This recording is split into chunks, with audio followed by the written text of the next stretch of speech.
Good day guys, welcome back to Pips Empire. Today we are going to talk about pending orders and market execution. In my previous video, I already explained how to use pending orders and market execution. So today I'm going to show you practically. So I'll go ahead and open my mt4 to show you how to do it practically. So here in my mt4, I have some pairs I'm trading for now. I'll use Euro USD for the course of this video. So let's open the chart of Euro USD. So this is the chart. So for you to take a trade, either market execution or pending orders, you have to click on this icon here, this plus icon. I already did this before in my previous video. I explained how to use market execution only, but in this video I will explain both market execution and pending orders. This first row, you have to choose your desired lot size by either taking it down or taking it up. Any lot size of your choice. I already talked about lot sizing, so you should know how to use your lot size if you're following our channel. And if you're not doing that, make sure you subscribe to this channel to be getting our videos. So after doing that, you go ahead and click on either sell or buy, and when you do, your order will be open. If you click on sell, it will open a sell order for you. If you click on buy, it will open a buy order for you. So that's how simple it is to use market execution.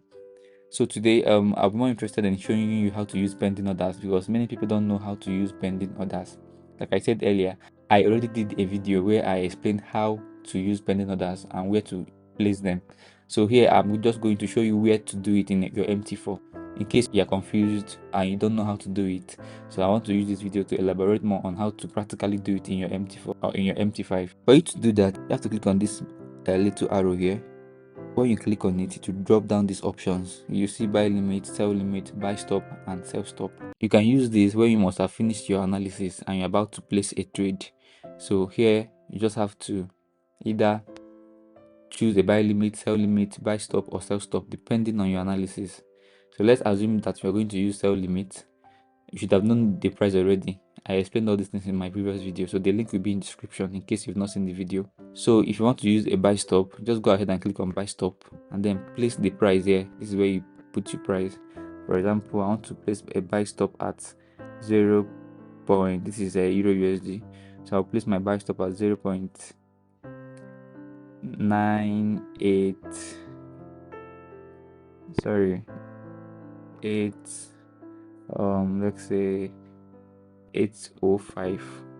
So after you click on the place like this, then your order will be open. So as you can see, here is pending order. The order is not open yet. So look at the chart. See that I placed my order here. You can see the green line, the green dotted line. That's my order. Let me go down to lower time frame so you see it clearly. This is 5 minutes time frame. So whenever price comes up to this place, I place my order. It will pick my buy stop and then start going up. So that's how to use this. But then if I'm sure that market will come down to this low somewhere here before going up, then that's where I will use buy limit. So the price here is a 9791. I will just use a 97920 as a round figure.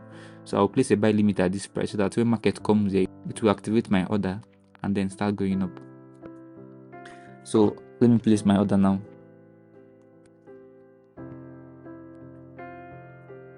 So I'm going to use buy limit at 0.97920 here. Good. So here now, when market comes down here, down to this place, it will activate my order and then start going up. This is when I'm sure, or from my analysis, I'm sure that the market should come down here before going up. So if you look very well, you see that I placed my buy stop in front of the current price. This is the current price. These two red and the ash line, they are the current price. Spread made it have this gap it has now. So this is my buy stop in front of the current price, and this is my buy limit below the current price. So this same thing happens in a sell scenario. It's very simple. It goes the other way around. Sell stop is in front of the current market price, while sell limit is behind the current market price. So that's all for this video. I hope you enjoyed the video, and make sure you give us a thumbs up, that's a like, and subscribe to our channel and share this video to your friends. So see you in my next video. Cheers.